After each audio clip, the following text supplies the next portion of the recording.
Yeah, so I really grew up in an environment where, my mom didn't have a lot when I grew up. Like, she was seen as the have-not, one of the have-nots in the family. So that had a big effect on me as a kid. You know what I'm saying? So, and then I had like a bunch of other people, like my aunts and everybody and other family members. They were super independent. So, and then when I would ask my mom for stuff, she wasn't like a loving giver. So that made me super independent, and the fact that she didn't have all through my childhood and teen years, and it made it hard, like we always struggle. So that made me the opposite way. It made me super independent, like the people around me, because I always wanted to have and wanted to provide. So I hate asking people. If I know you're not a giver, I won't ask. Or if I'm not comfortable asking people for anything. And I think it's because of the way my mom made me feel when I would ask. Okay?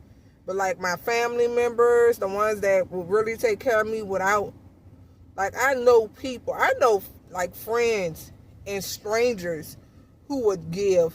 Like people that I'm friends with in my adult life that I didn't know when I was younger are bigger givers than my mom. And I don't have any issues asking them for anything if I need it or if I'm down, right?